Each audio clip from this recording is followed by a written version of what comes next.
سڵاوتان دەبێت من ئامان نەزمەدینم لە بەرنامەی باسی ڕۆژ لەگەڵتاندا لە بەرنامەی باسی ڕۆژ ئەمڕۆ باس لە ستراتیژی پارتە کوردستانیەکانی ڕۆژهەڵاتی کوردستانەکەین. ئەگەر جیابوونەوەی باڵی کۆمونیستی کۆمەڵە لە ڕۆژهەڵاتی کوردستانی لێ دەربکەین کە کێشەی فکری تێدا بوو، دەوترێ حیزبە سیاسیەکانی دیکەی ڕۆژهەڵاتی کوردستان لەسەر کێشە نێوخۆییەکان و هەندێکات لەسەر پۆست جیابوونەتەوەی ئینشقاقیان تێکەوتووە.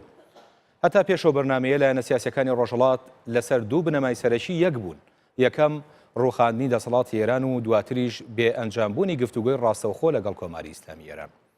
بەڵام ئێستا حیزبی دیموکراتی کوردستان باس لە گفتوگۆکردن لەگەڵ ئێران و هاوکات بەشداریکردن لە هەڵبژاردنەکاندا دەکات و حیزبی دیموکراتی کوردستانی ئێران وەکو باڵەکەی دیکە دژی هەردوو بۆچوونەکەیە. ئایا هێزە سیاسیەکانی ڕۆژهەڵات لە ستراتیژیشدا تووشی جیاوازی هاتوون؟ بانگەشەکردن بۆ بەشداریکردن لە هەڵبژاردنەکان چەندە واقعیە و بایکۆت چەندە میکانیزمی خەباتە؟ گفتوگۆکردن لەگەڵ حکوومەتی ئێران چەندە منتقیە؟ ئەگەر گفتوگۆنەکەن ئەی چی بکەن؟ ئەم پرسیارانە و چەند پرسیارێکی دیکە لەگەڵ ئیسماعیل شەرەفی ئەندامی کۆمیتەی ناوەندی حیزبی دیموکراتی کوردستان کە لە ستۆدیۆ لەگەڵمانە، هەروەها هەژار ڕەحیمی مامۆستای زانکۆ و ئەندامی حیزبی دیموکراتی کوردستانی ئێران و سۆران پاڵانی بەرپرسی کۆمیسیۆنی ڕاگەیاندنی کۆمەڵی شۆڕژێڕی زەحمەتکێشانی کوردستانی ئێران گفتوگۆ دەکەین کە ئامادەی بەرنامەکان. هەموو لایەکتان بەخێر بێن لە بەڕێستانەوە دەست پێەکەین کاکە ئیسماعیل. بەڕێز خالیدی عەزیزی سکرتێری حیزبی دیموکراتی کوردستان لە دوا گفتوگۆیدا لەگەڵ کەناڵی حیزبەکەتان دەڵێت باسی ڕووخاندنی دەسەڵاتی ئێران فکرەیەکی هاوردەیە و پەیوەندی بە کوردەکانەوە نییە. ئەکرێت پێمان بڵێن لە ئێستادا ئامانجی حیزبەکەی ئێوە چییە؟ ئەگەر لە چەند ساڵی ڕابردوودا باس لە پرسەکانی ڕۆژهەڵاتی کوردستان کرابێت بەتایبەت لە ئاستی سەرکردایەتی هەموو حیزبەکاندا و بەتایبەت ئەگەر لە میدیاکانی شەوە باسکرابێت یەکی لەوان میدیاکانیەوە هەمیشە دۆخی سیاسی ڕۆژهەڵاتی کوردستان بە دۆخێکی کپ و هەروەها ئەوەی کە جم و جۆڵی تێدا نییە پێناسر کراوە لەم چەند ساڵی ڕابردوودا. ئەوە بوو کە دوای 70 ساڵ تێکۆشانی حیزبی دموکراتی کوردستان ئێمە هاتینە سەر ئەو باوەڕەی کە پێویستە ئاوردانەوەیە خوێندنەوەیەک لە وەزعیەتی ئێستا بزوتنەوەی کورد لە ڕۆژهەڵاتی کوردستان، گوتاری هێزە سیاسەکانی کورد لە ڕۆژهەڵاتی کوردستان و هەروەها ڕەفتاری سیاسی خەڵکی ڕۆژهەڵاتی کوردستان و بەگشتی ئەو گۆڕانانەی کە لە ناوچەکە لە ئارادام بکەین. بۆیە بەو ئاکامە گەیشتین کە بەداخەوە لە چەند دەیەی ڕابردوودا گوتارێکی یەکبوعدی بەسەر هێزەکانی ڕۆژهەڵاتی کوردستاندا زاڵ بووە کە کێشەکەی لە گوتارێکی چەند بوعدیەوە گواستوێتەوە بۆ خۆی وە بەرتەسکی کردوێتەوە. بۆیە گەیشتینە ئەو قەناعەتەی لە چەند ساڵی ڕابردوودا کە ئێمە بینین لە تەواوی ئەو دەرفەتانی کە لە ڕۆژهەڵاتی کوردستان لە ئێران دێنە ئاراوە کەڵک وەرگرین و هەوڵ بدەین خەڵکێکی زیاتر لە دەوری پرسە نەتەوایەتەکە بەئاڵێنین. و ئەوەش یەکێک لەو شتانەی کە باس کرا جەنابەت باست کرد کە سکرتێری گشتی حیزب بەڕێزکە خالیدی عەزیزی باسی کردو ئەوەیە کە ڕەخنەی لە گوتاری ڕووخان کە لە دروشمی ڕووخانی کۆماری ئیسلامیەوە دێ و پێم وایە ئەمە جۆرێک لە جۆرەکان سایەی خستووەتە سەر تەواوی ئەو کارکرد و تێڕوانینانەی کە حیزبەکانی سیاسی بۆ خەبات لە ڕۆژهەڵاتی کوردستاندا هەیانە و لە ڕەهەندە گشتیەکەوە زیاتر بەرتەسکی کردوینەتەوە بۆ نقطەیەکی چووکە ئەویش هەوڵدان و تێکۆشان لە دەلاقەی گوتاری ڕووخانەوەیە کە بەداخەوە تا ئێستا ئێمە پێم وایە بزوتنەوەی کورد لە ڕۆژهەڵاتی کوردستان وەک هەمومان دەبینین بەو دەستکەوتەکە مەلموس بێوە خۆی داوای دەکات نەگات. لە سەرەتاوە هەڵە بوون لە هەڵگرتنی ئەم دروشمە یان سەرکەوتوو نەبوون لە ئێستاە؟ بۆی لانی کەم ئەگە باز لە ئاکامەکان دەکەین ئێستا لە ڕۆژهەڵاتی کوردستان هێزەکانی سیاسی ڕۆژهەڵاتی کوردستان و بەگشتی خەڵک لە چوارچێوەی ئەو پرسە نەتەوەی خوازی و مافوازەی کە هەیە بەداخەوە تا ئێستا بە هیچ کام لەو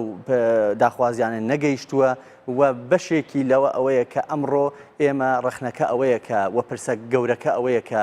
بۆچی لە ڕۆژهەڵاتی کوردستان خەڵکێکی زۆر لە دەوری ئەم داخوازیان نەئاڵاوە و خەڵکەکە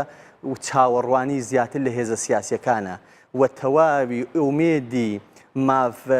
بە مافگەیشتن و ڕزگاری دەرزیاتر لە هێزی پێشمەرگەیە کە تعبیر لە هێزە سیاسیەکانی ڕۆژهەڵاتی کوردستانەکە کەوابوو چه بکرێکە بە جەماوەری ترکردنی خەبات لە ڕۆژهەڵاتی کوردستان و زیاتر بەشداریکردنی کۆمەڵانی خەڵک لە ڕوبەڕووبوونەوە لەگەڵ ڕژیم بۆ دەستەبەرکردنی ویستەکانیان لە دەوریەک باڵێ و بتوانین لە ڕوانگەی فرە ڕەهەندیەوە بتوانین هەوڵ و تێکۆشانمان بخەینە گەڕ بۆ ئەو ویستانەی کە خەڵکی کوردستان و هێزە سیاسەکانی ڕۆژهەڵاتی کوردستان هەوڵی بۆ دەن. مامۆستا هەژار ئەگەر گوێت لە ئێمەیە ینی ئێستا باسکردن لە گفتوگۆی ڕاستەوخۆ لەگەڵ ئێران یان دانیشتن لەگەڵ حکوومەتی ئێران چەندە کارێکی کاریگەر و واقعیە؟ بەڵێ زۆر سپاس سلااو لە جەنابەت و لە میوانانی بەرنامەکەت وهروە سلااو لە بینەرانتان بەر لە وەڵامدانەوەی پرسیارەکەتان بە پێویستی دەزانم لەم هەلە کەڵک وەربگرم و سلااو بنێرم بۆ سەری ڕێز دانوێنم بۆ پارێزەری مافی مرۆڤ محەممەد سەدیقی کە بودووەن کە ئێستا لەژێر لە ناو زیندانەکانی کۆماری ئیسلامیدا لە خراپترین هەلومەرجی جەستەی خۆیدایە و من پێم وایە بە سەرنجدان لەو ڕابردووی کە ئەو مرۆڤە لە بواری پارێزەری لە مافەکانی مرۆڤ هەی بووە و چالاکی کردووە و ئێستش ئەو دەرەنجامەی کە دەیبینین لە ژیانیدا ڕوویداوە وەڵامی بەشێکی زۆر لەو پرسیارانەمان دەداتەوە کە پەیوەستن بە هێنانەکایەی دەنگۆی گفتوگۆکردن لەگەڵ کۆماری ئیسلامی ئێراندا. بەر لە هەموو شتێک من پێم خۆشەوە بڵێم مەسلەی گفتوگۆکردن لەگەڵ هێزێکی دژبەردا شتێکە کە هەمیشە وەک بەشێک لە استراتیژ و بەشێک لە تاکتیکی هەر هێزێکی سیاسی هەیە و من پێم وایە نابێ وەکو ئۆپشنێک وەکو بژاردەیەک هیچ کاتێک بخرێتە لاوە. مەسلەی گفتوگۆکردن هەمیشە ئامرازێکە کە ئێمە لە ڕێگەیەوە دەتوانین بە زۆرێک لە دەستکەوتەکانمان بگەین. بەڵام ڕاستیەکەی ئەوەیە گفتوگۆ لەگەڵ کێ و پاش چه ئەزمونێک ئێمە بەداخەوە ئەزمموی ڕابردوومان لەگەڵ کۆماری ئیسلامی لە پەیوەندی لەگەڵ وتوێژ لە سەرەتای هاتنە سەرکاری کۆماری ئیسلامیەوە تا شەهیدکردنی دکتۆر عەبدوڕەحمانی قاسملو ئەزمونێکی خۆش نییە و بەردەوام وتوێژ وەکو ئامرازێک بەکارهێنراوە بۆ کڵاو لە سەرنان لە بزوتنەوەی کورد و بە بۆ نەفەس تازەکردنەوەی هێز سەرکوتکەرەکانی ڕژێم بە درێژایی ئەو مێژووە و لە ئێستاشدا من پێم وایە بە سەرنجدان لە هەلومەرجی ناوچەی بە سەرنجدان لە هەلومەرجی ناوخۆی بە سەرنجدان لە هەلومەرجی جیهانی کە جمهوری ئیسلامی تێدایە جمهوری ئیسلامی گفتوگۆیەک ئەگەر بیشیکە بۆ پێدانی ماف نییە چونکە بەداخەوە ئەو ڕەوت و ئتجاهی کە ئاماژە بە گفتوگۆ لەگەڵ کۆماری ئیسلامی دەکا وەکو خۆی دانی پێدادنێ بەداخەوە وەکو دیسکۆرس و گفتمانی خەریکێست دێتە ناو پانتایی کاری سیاسی لە ڕۆژهەڵاتی کوردستان لە مەوزعی قدرەتەوە نایە لە مەوزعی زەعفەوە دێ داوای گفتوگۆ دەکاوە بێگومان لە حاڵەتێکی واشدا کاتێک کە تۆ دەچی بەرەو گفتوگۆ دڵنیا بە لەوەی کە جمهوری ئیسلامی شتێکی باشت پێنادا و لەوانەیە ئەم شتە بەو شێوەیە لێک بدرێتەوە وەختی خۆی دکتۆر قاسملوی شەهید دەیگوت ئێمە دەزانین جمهوری ئیسلامیمان پێ ناڕوخێ بەڵام ئەوەندە قدرەت و هێزمان هەیە ئەوەندەی لێ دەدەین تا بێت پێمان بڵێ کە ئێوە چتان دەوێت بەداخەوە ئێستا ڕەوت و جاهێک دەستی پێکردووە بنەماکەی لەسەر بنەمای بێهێزکردنی توانا و هێز و پۆتانسیلی کۆمەڵایەتی کولتوری پێشمەرگانە و مرۆیی کۆمەلگای کوردستان دەکات خەریکە و ئەمە لە دوجاردا ناتوانێت لەو ڕەوتەدا لە ڕەوتی گفتوگۆکردن لەگەڵ کۆماری ئیسلامیدا دەرەنجامێکی باشی بۆ بێ بۆیە من لەوەدا کورتی دەکەمەوە لە ئێستادا ئەگەر جمهوری ئیسلامی گفتوگۆیش بکە ئەوەڵەن ئەگەر یەکجانبە بۆی بچین گفتوگۆی لەگەڵ بکەین بە سەرنجدان لەو دژڕاییەی کە لە ناو زۆربەی هەرە زۆری هێزە سیاسیە بەڕابردووەکانی ناو کۆمەلگای کوردستاندا هەیە ناتوانێت سەرکەوتوو بێ و لە دوجاریشدا جمهوری ئیسلامی بێجگە لە هەوڵدان بۆ خستنەوەی انشقاق و دووبەرێکیەکی سیاسی و فکری و استراتیژی لە نەوعی تێڕوانین بەرامبەر بەخۆی لەلایەن هێزە ئۆپۆزیسیۆنەکانەوە شتێکی دیکە نیە بۆیە من لە ئێستادا مەسلەی گفتوگۆ بەو مەزمون و بەو ناوەڕۆکەوە بە شتێکی گونجاو نازانم بۆ پێم وایە ئەوەندەی لە ڕاستای بەدەستهێنانی مافەکانی کۆمەلگای کوردستاندا دەتوانێت بشکێتەوە دوو هێندە دەتوانێت بە قازانجی کۆماری ئیسلامی بشکێت. باشە ینی ئەگەر بەشداری لە پرۆسەی هەڵبژاردنەکاندا نەکەن وەک ئەوەی پێشتر ئێوە دژی بوون و ئەگەر لە کاتی ئێستاشە دانیشتن لەگەڵ ئێراندا نەکرێت و گفتوگۆی لەگەڵا نەکرێت باشە حیزبی دیموکراتی کوردستانی ئێران دەیهەوێت چی بکات؟ من پێم وایە سیاسەتی حزبی دموکراتی کوردستانی ئێران و بەشێکی زۆری هێزە سیاسەکانی دیکە کوردستانی ئێران ئەوانە سیاسەتی خۆیان هەیە، گفتمانی خۆیان هەیە، ئابزار و میکانیزمی تایبەتی خۆیان هەیە و لە ماوەی ڕابردووشدا ڕایان گەیاندووە کە بە چ شێوەیەک. من پێم وایە ئەگەر ئەوانە بەس تەنها ئەوەندە و بنجارێکی دیکە ژاماژەم پێ کردووە لە ئێستادا تەنها ئەوەندە بتوانن دیسکۆرسی ساختەشکەنانە ینی گوتاری پێکاتەشکێنانەی خۆیان لە پەیوەندی لەگەڵ دەسەڵاتی کۆماری ئیسلامیدا بەهێز بکەن، پەرە پێ بدەن، پڕەنگی بکەنەوە و بتوانن ئەو چەمک و زاراوانەی کە بە دەوری ئەو گوتارەدان کۆیان بکەنەوە و مانا و تەفسیرێکی نوێیان پێبەخشم پێم وایە گەورەترین سەرکەوتنیان بەدەستێناوە و ئەمە بەمانایەوە نییە کە ئێمە کاتێککە دێن ئەوەمان نەکرد دەبێ ئەمە بکەین. لە سیاست داشتی لەو بابەتە نیە، هەلومەرجی زمانی و مەکانی کاری وا کاری جاری وا هەیە وا دەهێنێتە پێشەوە کە تۆ لە ئانوساتێکدا بتوانانی تاکتیک و ڕێوشوێنێکی دیکە بگریتە بەر. زۆر باشە. من دواتر ئەگەڕێم وڵاتان کاکە سۆران، ئێوە وەکو کۆمەڵی شۆڕژێڕی کوردستانی ئێران هەستەکرێت جۆرێک لە ناوەندگیریتان گرتووە لە بایکۆتکردن لە هەڵبژاردنەکاندا ینی نەرمتر بوون و ئێستا پێتان وایە تەعاملکردن لەگەڵ ئێراندا دەبێت چۆن بێت؟ من بە خێراتنی میوانەکانتان دەکەم و سپاس بوو دەرفەتەکە بتوانین گفتوگویەکی جدی بکەن. من پێم وایە کۆمەڵە وەکو یەکێ لە حیزبە سەرەکیەکانی کوردستانی ئێران دانوستانی وەکو یەکێ لە بنەما وەکو یەکێ لە پرینسیپەکانی خۆ یەکێ لە شێوازەکانی خەبات لە چوارچەوەی ئەو ڕەوتە دوور و درێژە لە خەبات کە ئێمە هەمان بۆ ڕەت نەکردوتەوە و لە هەمان کاتە لە هەلوو مەرجەکانە پێ خوێندنەوانش کە بۆ هەلوو مەرجەکان هەمان بووە سیاسەتی خۆمان داڕیشتووە. ئێمە پێمان وایە دەبێت لەو دەرفەتانەی کە دەخڵقێ بتوانین مەدانی هەڵبژاردنێکی لەو مەدانانەیە کە بتوانین بیکەینە مەدانێک بۆ هێنانە گۆڕی داخوازیەکانی خەڵک و خەڵک بتوانێت لەو مەدانانە کەڵگوەربگرێت بۆ ئەوەی بتوانێت داخوازیەکانی خۆی ڕوبەڕووی دەسڵاتی سیاسی بکاتەوە و لەمەوە دەتوانێت کۆمەڵە بزوتنەوەی کۆمەڵایەتی و جەماوەری سەڵ بدا کە دەست بدەنە دەستی یەک لەبەرەوە هەر داخوازیەکی هێنانە گۆڕی هەر داخوازیەکی جەماوەری و داخوازی خەڵک سەرنجام تەبدیل ئەبێ بە داواکاری سیاسی و ئەمە دەتوانێت قازان بە بزوتنەوەی شۆڕژگەرانەی خەڵکی کورد لە کوردستانی ئێران بگەێنێ. ئێوە پێتان وایە ئەمە بابەتی داواکردنی گفتوگۆ یان قسەکردن لەسەر گفتوگۆ داخوازیەکی جەماوەریە لە کاتی ئێستا؟ نەخێر ناوەندێک دەسەڵاتێکی سیاسی کە لە ئێرانە هەیەەوە دەسەڵاتێکی داگیرکەرە بەسەر کوردستانەوە ئیجابێکی نەکردووە یا دەستپێشخەرێکی نەکردەوە بۆ دانوستان تا ئێمە قبولمان هەبێ و ئێمە پێمان وایە داخوازیەکانی گەلی لە کوردستان ئێران داخوازی حیزبێکی سیاسی نین، داخوازی هەموو هێزە سیاسیەکانە کە نوێنەراتی بزوتنەوەی شۆڕژگەرانەی گەلی کوردستانەکەن و هیچ هێزێک بە تەنیا بۆی نییە کە ببێتە نمایندەی گەلی کورد و داخوازیەکانی گەلی کورد بهێنێتە گۆڕێ. ئێمە پێمان وایە بۆ دانوستان ئەگەر داوا بکرێ دەبێت هێزە سیاسەکان سەرەتا یەکگرتوو بن و جۆرێک لە نرخشە ڕێگای سیاسی کە داواکاریە بنەڕەتیەکانی گەلی کورد لە چارەسەرکردنی کێشەی نەتەوەی لە ئێرانە تێدا بێ و لە هەمان کاتە دانوستانەکە دانوستانێکی حەقیقی بێ. ئێمە تا ئێستا نەمان بینیوە لە بەرپرسێکی باڵا یا لە لایەنێکی ڕسمی دیاریکراو داوای دانوستان بکە و نیەتی حەقیقی ئەوە بێ کە ئەم کێشەکە لە ئێرانە هەیە بەناوی کێشەی کورد حەلی بکە و لە هەمان کاتە کۆمەڵی فاکتەر و کۆمەڵێ هەلومەرج هەیە بۆ دانوستان وەک ئەوەی کە ئاساییکردنەوەی بارودۆخی کوردستان کە ئێستا میلیتاریزە کراوە، کوشتنی کۆڵبەران و لە هەمان کاتە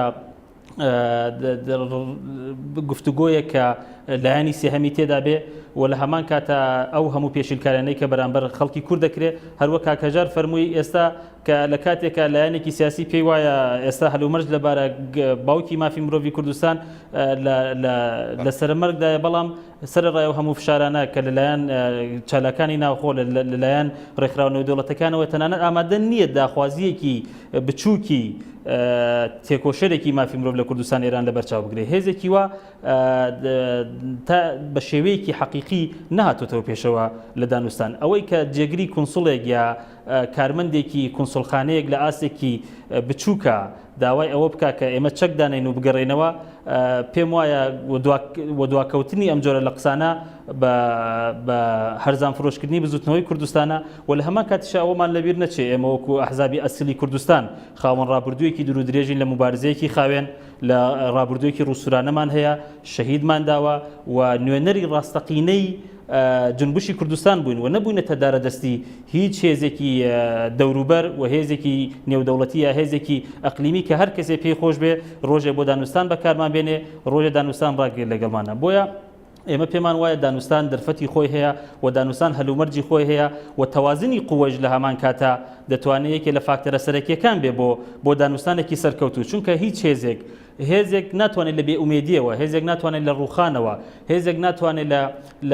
لە لاوازیەوە دانوستان بکات چونکە ئەگەر هاوسەنگی هێز نەبوو لە دانوستانە بە شکست و بە بێئومێدیەوە ناتوانێت تۆ پیشتە پای دانوستانێکی ڕاستەقینە و دانوستانی ڕاستەقینە کە ئێمە بڕوامان پێ هەیە ئەوەیە کە گەڕانەوەیە بۆ دروشمی ڕۆژهەڵاتەوەری کە ئێمە هێناومانەتە گۆڕێ گەڕانەوەی بۆ ئەوەی کۆنگرەی ڕۆژهەڵات کە داخوازی کۆمەڵی شۆڕژگەرە لە نێوان لایەنە سیاسەکان و تێکۆشەرانی دێرین و ڕێکخراوەکانی کۆمەلگای مەدەنی پێک بێ بۆ ئەوەی ئەگەر داواکارێکی وایشە بوو ئێمە یەکگرتوانە ڕوبەڕووی ببین. زۆر باش ینی ئەوە نەیە بینرێت ئەم بابەتەی کە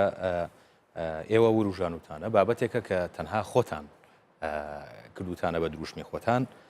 جیا لەوەی کە حیزب کوردستانیەکانی دیکەی ڕۆژهەڵاتان لەگەڵ نیە لەم بابەتە وەکو کاک سۆرانی شوتی بابەتێکی تاکلایەنەیە یعنی تا ئێستا حکوومەتی ئێران هیچ ئیستیجابەیەکی بۆ ئەم بابەتەی ئێوە نییە ئێوە چۆنیەتوانن ئەم بابەتە لەسەر ئەرزی واقع پراکتیک بکەن. سەرەتا لەسەر هێزە سیاسەکانی ڕۆژهەڵاتی کوردستان ئەوەی کە ئێمە ئەگە خراپێ بۆ دانوستان بەرحاڵ هێزەکانی ڕۆژهەڵاتی کوردستان یەک بن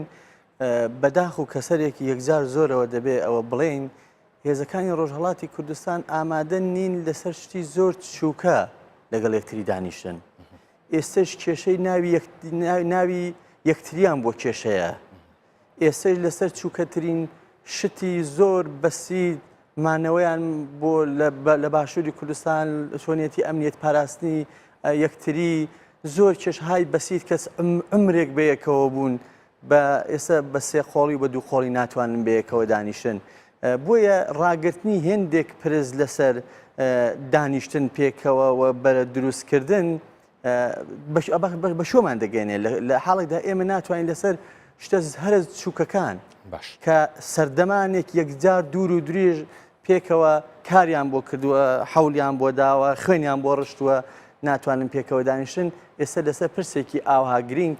ئایا دەتوانن دانیشن و ئایا پەکخستنی ئەگەر شتێکی ئاوا لە ئارادا بێ ئێستا لانیکەم هەوڵدراوە بۆ ئەوەی بەلایانی کەمەوە هیچ نەبێت کۆدەنجێکتان هەبێت لەسەر هەندێک پرس ینی ئێوە چه هەوڵێکتان داوەکو حیزبی دیموکراتی کوردستان ئەگەر ئێستا لە هەموو هێزەکانی کوردستان بپرسی ڕۆژهەڵاتی کوردستان هەمووی خۆی حەق بەجانب دەزانێت کە من هەولم داوە بۆ یەکڕێزی بۆ پێکەوە بوون بەڵام لە ئەساسدا دەبینی نەتیجەکە ئەوەیە کە دەیبینی هیچ هەمگەراییەک لە گۆڕێدان نییە بەڵام وەکو حیزبی دیموکراتی کوردستان ئێمە زۆر جار بانگمان کردووە بانگشتی هێزەکانی ڕۆژهەڵاتی کوردستانمان کردووە دانوستان و دانیشتیشمان هەبووە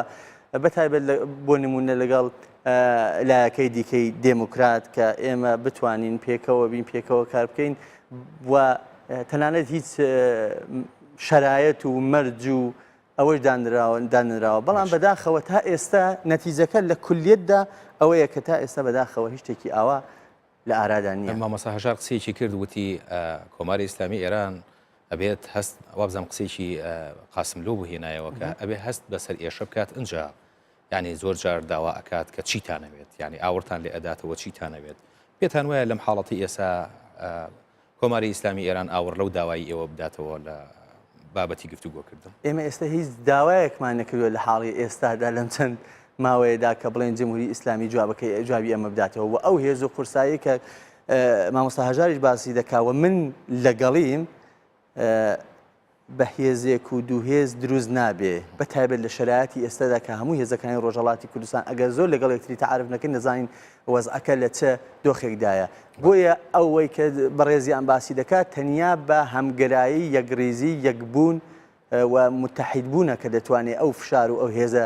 دروست بێت کە بەداخەوە تا ئێستاش کە دەیبینین ئەوە لە ئارادا نییە بەداخەوە. زۆر باشە. مامۆستا هەژار ئێمە لای بەڕێستان پرسیارێکی لێکەم بەس دوای ناوبڕێک جوابمان بەرەوە. ینی هەندێک کەس پیان وایە حدکا و کۆمەڵەکانیش سیاسەتی چاوەڕوانی پەیڕەوەکەن. چاوەڕێەکەن ئێران حکوومەتی ئێران بڕوخێت و ئەوان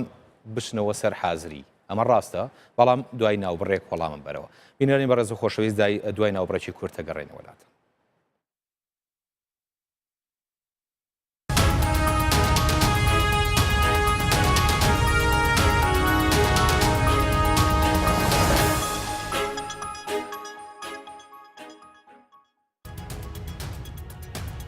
جارێککە سڵاوتان دەبێت بینێرانی بەڕێز و خۆشەویست لە بەرنامەکەمان بەردەوامین. مامۆستا هەژار ئێمە لای بەڕێستان پرسیارێکمان لێکردن لەوەی کە حدکا و کۆمەڵەکانیش سیاسەتی چاوەڕوانی پەیڕەوەکەن لەم کاتی ئێستا. وەڵامی ئێوە بۆم پرسیار. من پێم وایە هەندێشت هەیە لە پەیوەندی لەگەڵ چاوەڕوانیدا هەندێشت هەیە لە توانە و دەسەڵاتی تۆ دانیێل لە بە شێوەیەکی گشتی وەکو هێزێک کە بتوانێت لە زۆر باردا ابتکاری عملت بەدەستەوە بێ. ئەمە واقعەکە نابێت لە بەرچاوێکی. بەڵام چ ئەو سیاسەتەی کە پێی وایە بە گفتوگۆکردن لەگەڵ جمهوری ئیسلامی دەتوانێت بە مافەکانی گەلی کورد بگاوە، چ ئەو سیاسەتێکی کە بە درور هەڵگرتن و پەرەپێدان بە دروشمی ڕوخانی جمهوری ئیسلامی و بەرەنگاری و مقاومەت هیچ کامیان دروشمی سەرچاوەگرتو لە چاوەڕوانیکردن بۆ ڕوخانی کۆماری ئیسلامی نین بەو معنایی کە بە حازری بچنەوە سەری. بە پێچەوانەوە ئەگەر من بە ئاراستەیەکی دیکەدا تەحلیل و تەفسیری بکەم، حتا ئەوەی کە بە نەوعێک داوای گفتوگۆ لەگەڵ جمهوری ئیسلامی دەکات ئەوە لەسەر بنەمای چاوەڕوانیەکی دەرەنجام سفردا چاوەڕوانی بڵێن سەرچاوی گرتووە. بۆچی ینی بۆچی پێ وایە چاوەڕوانیەکی دەرەنجام سفر مامۆستا؟ بەو معنایی کە ئەزمموی جمهوری ئیسلامی کاک ببوورە ناوی جەناب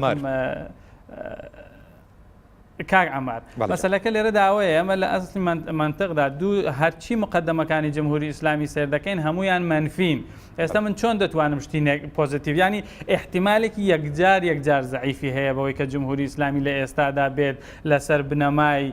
ئەو دید و تێڕوانینەی کە هەیەی بۆ کۆمەلگا، بۆ تاکەکانی کۆمەلگا، بۆ ئەمنیەت و ئاسایشی کۆمەلگا، بۆ پێکهاتەی کۆمەلگای ئێران ئەمانە بتوانێت دان بەوەدا بنێ کە کۆمەڵێک مافی. من تەنها ئەوەندە دەڵێم بچین سەیری هەموو ئەو ئەلمنت هەموو ئەو ڕێگەزانە بکەن کە بنەمای دیسکۆرسی جمهوری ئیسلامیان لە 37 ساڵی ڕابردووی تەمەنی خۆیدا پێکهێناوە و لەسەر بنەمای ئەوەیە کۆمەلگای ئێرانی گوشیوە بزانین لە کامە مەبحەزدا لە کامە شوێندا گۆڕاوە تا من ئەمڕۆ ئومێدیەوە بکەم کەس لە گفتوگۆیەکدا بە ئاسانی بتوانێت ئەم ڕمەنشە دموکراتیکە ئەم خۆ دیموکراتیکە لە خۆی نیشان بدا لە تێڕوانینی بۆ مافی مرۆڤ، لە تێڕوانینی بۆ مافی نەتەوەکان، لە تێڕوانینی بۆ دموکراسی، لە تێڕوانینی بۆ مافی ژن، لە تێڕوانینی بۆ دەسەڵات، لە تێڕوانینی بۆ ئەمنیەت، لە تێڕوانینی بۆ هەموو ئەو شتانە نەک جمهوری ئیسلامی گۆڕانی بەسەردانە هاتۆ بەڵکو زۆر چەموشتر و هاروهاچتر بووە و بە پێچەوانەی ئەوەی کە لە سەرەتاوە کاک ئیسماعیلی شەرەفی باسی لێوە کرد. مەسەلە ئەوە نییە کە ئێمە تەک بوعدی دەڕوانینە مەسەلەکان، مەسەلەکە ئەوەیە کە جمهوری ئیسلامی لە بنەڕەتدا لەسەر بنەمای تەک بوعدی و تەک بوعدی ڕوانین بۆ دنیا و بۆ ژیان و بۆ ئینسان و بۆ هەموو کایەکی تری کۆمەڵایەتی و سیاسی ئەمانە دەڕوانێ. بۆیە بە ئاساییە گومانێکی بە ئاستێکی زۆر قەوی هەبێ کە جمهوری ئیسلامی ناتوانێت بە گفتوگۆ مافی مرۆڤەکان لە ئێراندا دابین بکە. زۆر باشە. کاک سۆران ینی ئێستا هەستەکرێت میکانیزمەکانی خەبات لە ڕۆژهەڵاتی کوردستان سەرکەوتو نەبوون، ینی چونکە زۆرێک لەلایەنەکان تاقی کرایەوە لە خەباتی چەندین ساڵەی پارتەکانی کوردستانی ڕۆژهەڵاتە. ینی بۆچی لە کاتی ئێسا کە ئەم بابەتە هاتۆتە پێشەوە ئێوە ڕێگەیکی کەش تاقی ناکەنەوە؟ ینی خراپی چی ئەگەر ڕێگەی دانوستان و گفتوگۆش تاقی بکرێتەوە کە ئێوە هەموو ڕێگاکانتان تاقی؟ ئەگەر سەیری مێژووی بزوتنەوە ڕزگاری خوازیەکان بکەین، مەسلەی پشو درێژی لە بزوتنەوە ڕزگاری خوازیەکان یەکێ لە مەرجەکانی سەرکەوتنی هەر بزوتنەوەیەکی ڕزگاری خوازیە. لەبەرەوە بزوتنەوەیەکی ڕزگاری خوازی تووشی کۆمەڵێ بربەست و تووشی کۆمەڵێ کێشە و هەورازونشەوە دەبێت کە بەڕاستی لە کۆنتترۆڵ یا لە دەسڵاتی ئەوان نیە هەلومەرجەکان ڕووداوەکان سیاست و جۆرەجۆرەکان دەتوانن بۆ مەقطعێک لە مەقطعەکان یا کێشەکان دەتوانن بربەستی گەورە لە بەردەم بزوتنەوەیکی ڕزگاری خوازی ئاساس بکەن. بۆیە بزوتنەوەی ڕزگاری خوازی دەبێت بەردەوام نمایندەی بڵاوکردنەوەی ئومێد و بەرخۆدان و خۆراگری بێ بۆ خەڵکەکەی خۆی. بە تایبەت کە ئێمە ڕاستە سەردەمانێک کە شەڕی چەکداریمان بەسەرا تەحمیل کرا و ئەو کاتە کۆمەڵە لەگەڵ هێزە سیاسەکانی تر بڕیاری مقاومەتیدا و ئێمە پاشەکشەمان پێکراوە خەباتی چەکداری بۆ چەند ساڵە ڕامانگرتۆ، بەڵام خەباتە جۆرا و جۆرەکانی تر، خەباتی سیاسی، خەباتی ڕێخستنی نهێنی، خەباتی دیپلۆماسی، خەباتی ڕاگەیاندن، خەباتی سازدانی بزوتنەوە جەماوەریەکان و ڕووبوونەوە لەگەڵ ئەو فشارانێکی کۆماری ئیسلامی بۆ ناوخۆی خەڵک لە ناوخۆی کوردستانی هێران نەوەستاوین. بەڵام هەندێکت هەیە بەڕاستی لە دەسەڵاتی ئێمە نەبووە، بۆیە ڕەنگە لە قۆناغێکە هەوراز زوونشێ و زۆر بوو بێ، لە قۆناغێکە سەرکەوتنەکان زۆر بوون. بۆیە ئێستا دەبینین قۆناغێکی تازە لە بوژانەوە خەریکە ڕوو لە ڕۆژهەڵاتی کوردستانەکە، ڕوو لە حیزبە سیاسیەکانیەکە و ئێمە لە کۆبوونەوەی ڕابردوومان لە هەفتەی ڕابردوو لەگەڵ هەرتوو لایانی دیموکراتە زۆر بەحسمان هێناوەتە گۆڕێ بە تایبەت لەگەڵ هاوڕێیانی حیزبی دیموکراتی کوردستانی ئێران کە ئێمە هاوپەیمانێکی استراتیژیمان هەیە، ڕێکەوتوین کە کۆمەڵێ کاری هاوبەش بکەین کە ئەمە بزوتنەوەی کورد لە کوردستانی ئێران ئاباتە قۆناغێکی تر و بوژانەوەیەکەدا بە هەلومەرجی سیاسی و بزوتنەوەی کورد لە کوردستانی ئێران. من ئەمە ئەو نقطەی شارە بکەم، ئێمە لایەنێک نین لەو لایەنانەی یا بزوتنەوەی کورد لە کوردستان ئێران و حیزبەکانی بەتایبەتەوەی گەڕێتەوە سەر کۆمەڵە ئێمە نین کە دەرگای گفتوگۆمان داخستووە. ئەوە کۆماری ئیسلامیە کە نایەوێ وتوێش بکە و نایەوێ ئەو ڕێگا تاقیکاتەوە لەگەڵ هێزە سیاسەکان. ئەگەر بیەوێ دەبێت زندانیانی سیاسی ئازاد بکەوە، گوتم دەبێت و دەرفەتە بخۆڵخێنێ، دەبێت ئەو متمانە بدا بە ئێمە. لەبەرەوە خودی هاوڕێیانی حیزبی دیموکرات ئەزمونیان هەیە کە یەکێک لە ڕێبەرە دیارەکانە دکتۆر عەبدوڕەحمانی قاسملو لە وتوێژ لەگەڵ کۆماری ئیسلامیا شەهید بوو. ئەم ڕژێمێکە کە هیچ بنەمایەکی نێودەوڵەتی و یاسا هەرێمی و ناوخۆیەکانیش لەبەرچاو ناگرێت. بۆیە ئەوەش کە من حەزەکەم و نقطەش ئیشارە پێ بکەم، ڕاستە ئێمە 10 ساڵ لەمەوبەر بەریژوتومانەوەکو کۆمەڵە شتێکی تازە نییە کە خەڵکانێک مزایدەی سیاسی پێوە بکەن. ئێمە پێمان وایە تاران حکومەتی تاران بە کورد ناڕوخێ و کورد بەتەنیا ناتوانێت حکومەتی تاران بڕوخێنێ و خەباتە جۆرا و جۆرەکان یا بوارە جۆرا و جۆرەکانی خەبات بەمانای ئەوە نییە کە ئێمە بەتەنیا توانی کۆماری ئیسلامی بڕوخێنین. کورد یەکێ لە پێکاتە سەرەکیەکانی ئێرانە و لەگەڵ هێزە ئۆپۆزیسیۆنەکانی تریشە دەبێت هەماهەنگی بکەوە بەرنامەی مشتەرەکی هەبێ بۆ ڕوخان یا بۆ فشارهێنان بۆ ئەوەی کە کۆماری ئیسلامی بێتە ژێر هەر بوارێک لە دانی ماڤ بە ئێمە و بنەتەوەکانی تریش. ئێمە وەکو لایەنێک تاکی دەکەمەوە دانوستان ڕەت ناکەینەوە، بەڵام دانوستان بە هەلومەرجێک کە بێتەکایەوە و ئەوەش کە ڕەهەندی خەباتی تازە هاتۆتەکایەوە. من پێم وایە هیچ هێزێکی سیاسی نابێت لەبەر ئەوەی کە بزوتنەوەی کورد تووشی شکستێک بووە یا بجۆرێک لە جۆرەکان تووشی لێکدابڕان بوون حیزبەکان ئەوەیە کە دروشمی وەلانانی دروشمی ڕوخان وەلانە و ڕاستەخۆ بوەستێ چاوەڕێ بێ کە کارمەندێک داوای دانوستانی لێ بکە. ئێمە دەبێت لەسەر بنەماگشتەکان بۆ دانوستان کە وەک لە ساڵی 1300 لە دوای ئینقلابە هەیەتی نوێنەراتی گەلی کورد ڕێکەوت کە کۆمەڵە و حیزبی دیموکرات و چریکەکان و حتا کەسایەتی سەربەخۆشی تیابوو، ئێمە دەبێت بەو هێز و توانایەوە بچینە سەر مێزی دانوستان و لە مێزی دانوستانێکا بین کە لە ڕووی ئومێد و هێزی خۆمانەوە بوەسینەوە بۆ بتوانین زۆرترین مافەکانی گەلی کورد ئەگەر داواکاریەک بۆ دانوستانێکی واقعی هەبوو حەقیقی هەبوو کە پێمان وایە نییە دەستەبەر بکەین. باشە، وتێ لەگەڵ حیزبی دیموکراتی کوردستانی ئێران ڕێکەوتتان هەیە، ڕێکەوتنەکەتان لەسەر دەستپێکردنەوەی خەباتی چەکداریە؟ نەخێر، ئێمە پێمان وایە خەباتی چەکداریش هەلومەرجی خۆی هەیە و دەبێت ئەو دەرفەتانە بخڵقێ بۆ ئەوەی جارێکی تر خەباتی چەکداری دەست پێ بکرێتەوە. بەڵام ئێمە لەگەڵ هاوڕێیانی حیزبی دیموکراتی کوردستان ئێران کە حیزبی هاوپەیمانە لەگەڵ ئێمە بڕیارمان داوە لە بواری دیپلۆماسی هاوبەش، لە بواری خەباتی جەماوەری هاوبەش، لە بواری ڕێخستنی ناڕەزایەتی لە دەرەوەی وڵات، لە بواری هێنانە گۆڕی مافەکانی گەلی کورد لە کوردستانی ئێرانە کار بکەین و بژانەوەیەک بە خەڵکی کوردستانی ئێران بدەین کە گوتاری بەرخۆدان و خۆڕاگری وەکو گوتارێکی نەتەوەیی و هێنانە گۆڕی مافەکانی خۆیان لە مەیدانە جۆرا و جۆرەکانە کەڵ گۆرگرن و من پێم وایە لە داهاتوویەکی نزیکیشە ئەم کارە هاوبەشانە ئێمە دەتوانێت بژانەوەیەک و اعتیبارێکی تازە و زیندووکردنەوەی ئەرزشەکانیش بە بزوتنەوەی ڕزگاری خوازیگەری کورد لە کوردستان ئێراندا. سەرڕای ئەوەش ئێمە مخالیفی ئەوە نین لایەنەکانی دیکەش پەیوەست بن بەم ڕێکەوتنامەوە و بتوانن هەمومان پێکەوە لەسەر نەخشە ڕێگایەک ڕێککەوین کە بزوتنەوەی ڕووسورانەی کوردستان کە تا ئێستا ڕاگیراوە هەرزان فرۆشی نەکەین و بتوانین بەهێزێکی یەکگرتووەوە ڕوبەڕووی ئەو قەیرانانە ببینەوە و داخوازیەکانی خۆمان جارێکی تر بەرامبەر بە ڕژیمی داگیرکرد بهێنین بۆ.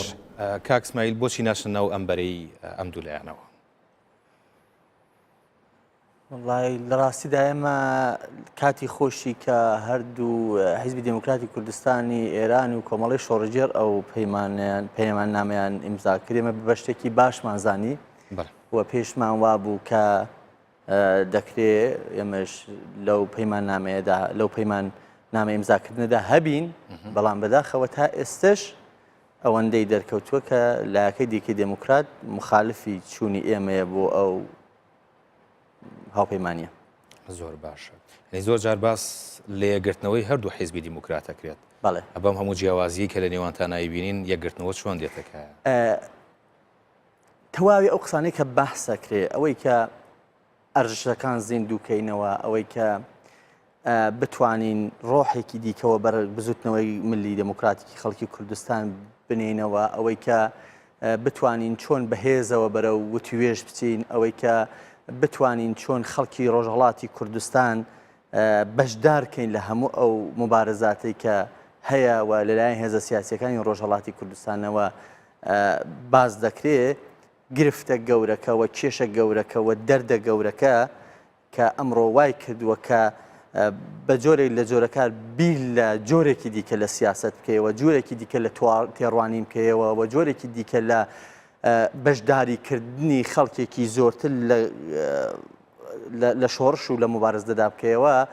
هەموو ئەو بربەستانەیە کە تا ئەمڕۆژ هێزەکانی ڕۆژهەڵاتی کوردستان بەداخەوە ئامادە نین یەکتر قبول بکەن. من لە کاک سۆران دەپرسم نزیک بە 3 ساڵە هاوپەیمانی مۆر کراوە، تەنیا یەک کاری هاوبەشم ئەگە پێ بڵێ کە تەئسیری لەسەر ڕۆحیەی خەڵک کرد بێ، ناڵم کاری هاوپەیمانی خراپە، بەڵام ئەگە باشە بۆ هەمومان پێیەکەوە نەیکەین، بۆ ڕۆحی یەکتر قبولکردن نەبێ. ئەو پرسیارانەیە منە پرسیارە لە کاک سۆران کاک سۆران ینی یەک کارمان پێ بڵێ لەوەتەی ئەو هاوپەیمانەتتان ئیمزا کردووە لە نێوان خۆتانەکەیەوە ئەنجامتان دابێت کە دڵی خەڵکی خۆش کردبێت. دیارە ئێمە دوو حیزبین کە کۆمەڵی لە کارەکانمان ئاشکرایەوە، کۆمەڵی لە کارەکانی ئەو ڕێکەوتنە نهێنیە بەڕاستی، ڕەنگە بەشێکی زۆر لە دیپلۆماسی هاوبەشمان کردبێ لە بواری تریشەوە هاوکاری جۆرا و جۆرمان هەبوو بێ، بەڵام ئەوانە ئێمە وەکو حیزبێکی شۆڕژگەر کە کۆمەڵی بربەستمان لە بەردەمایە ناتوانین ئەوانە بۆ ڕایگەشتی ڕابگەێنین و ئەمە توانیوێتی ئەم ڕێکەوتنە توانیوێتی کە ئێمە بەرەو قۆناغێکی گرنگتر لە کاری هاوبەش باوە. ئێمە دەیان کاری هاوبەشمان چ لە دەرەوەی وڵات کردووە چ لە ئێرە کردووە و ئەم بەڵگەنامە مێژوویە کە لە نێوانی مۆ حیزبی دیموکراتەوە وەکو یەکەم بەڵگەنامە لە نێوان دوو حیزبی سەرەکی لە کوردستان ئێرانە کراوە توانیوێتی ئومێد بدا بە خەڵکی کوردستان ئێران و ئەمە نەتیجەکەی ئەوەیە کە ئێمە ئێستا لە هەفتەی ڕابردووە لە دانیشتەکانمانە توانیمانە بە کۆمەڵێ دەرەنجامی تر بکەین کە ئەمانە لە داهاتوویەکی نزیکا پێم وایە توانێت ئومێد بەخش بێ. وەکاری هاوبەشیش کاتی ئەوێ لە ڕاستیە. بەڵێ ئەو ڕێکەوتنە توانیوێتی ئومێد بە خەڵک بدات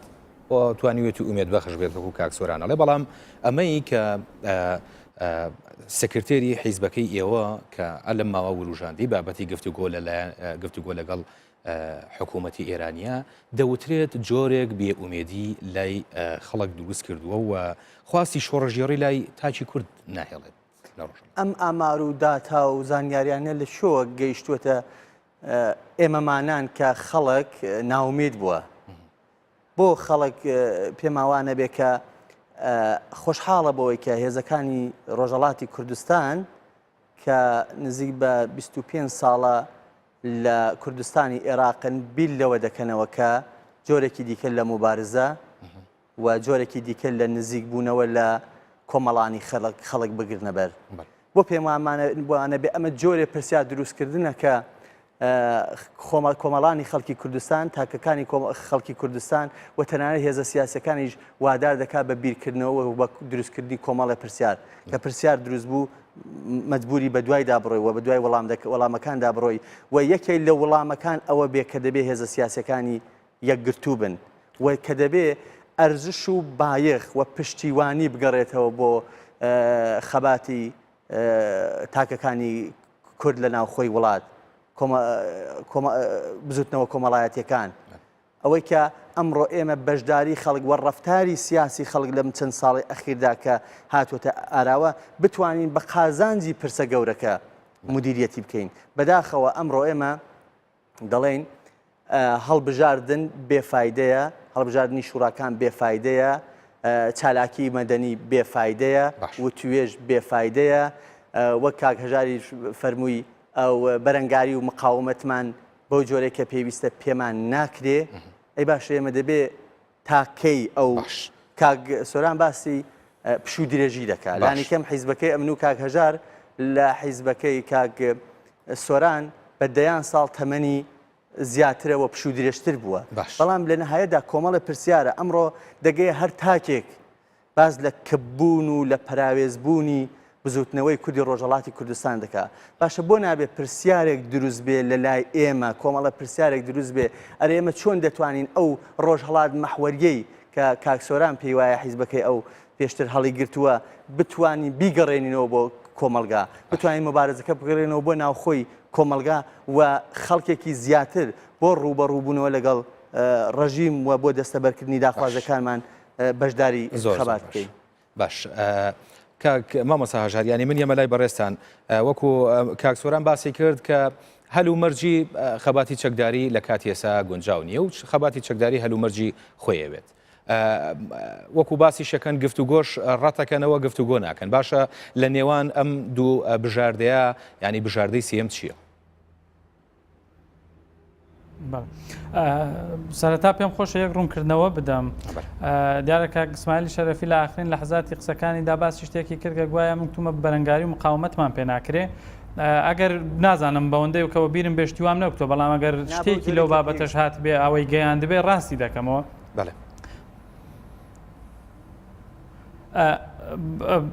ڕاستی دەکەمەوە و بە پێچەوانەی ئەوەیش کە لە بەشێکی سەرەتای قسەکانیدا کاک ئیسماعیل باسێکی ئەوەی کرد کە ئێمە ئێستا بەو شێوەی کە پێین ئەگەر هەلومەرجی حزبەکان لێک بدەینەوە من پێم وایە بە پێچەوانەی وە تەنانەت جەنابیشت کاک ئەمە لە یەکێک لە پرسیارەکاندا ئاماژەت بەوەدا کە خەباتی ڕۆژهەڵات سەر نەکەوتووە پێم وایە لێرەدا لە دوو تێڕوانینەوە دەبێت ینی ئەوە نەبووە سەرکەوتوو نەبووە وتومە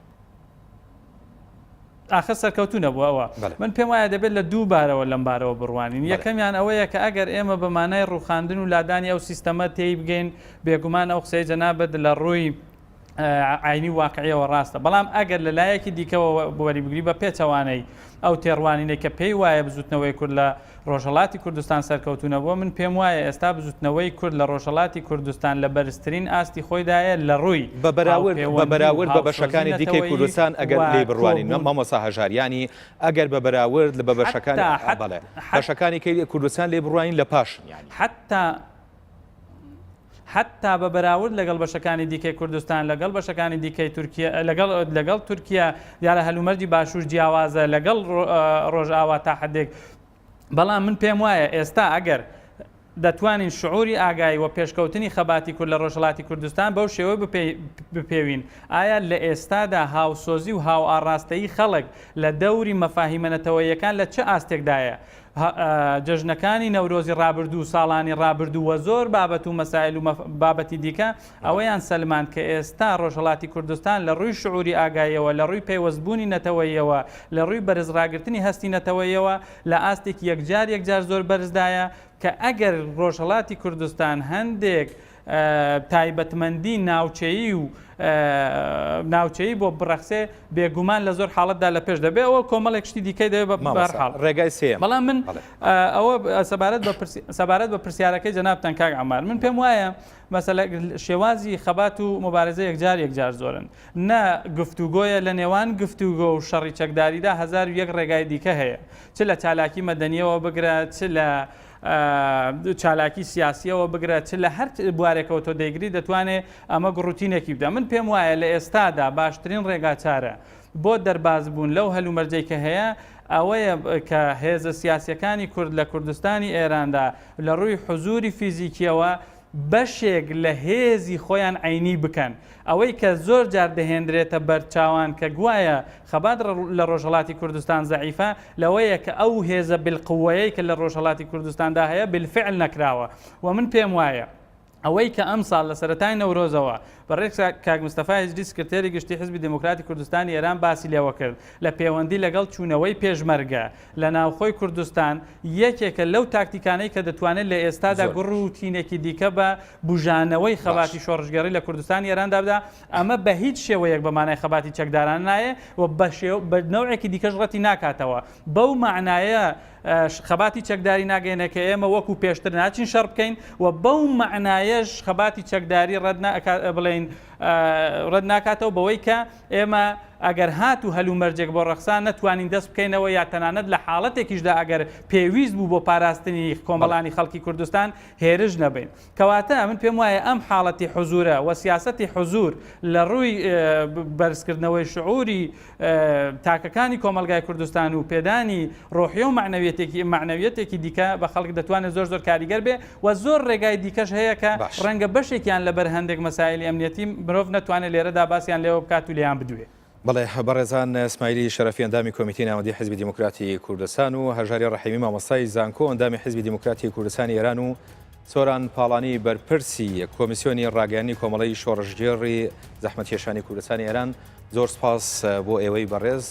کە ئامادەبوون لە بەرنامەی باسی ڕۆژ و بۆ ئەنجامداری ئەم گفتوگۆیە. بینەرانی بەڕێز و خۆشەویست بەم شێواتینە کۆتایی بەرنامەی باسی ڕۆژ تا دیدار بەخواتان ئەسپێرین. خواتان لەگەڵ.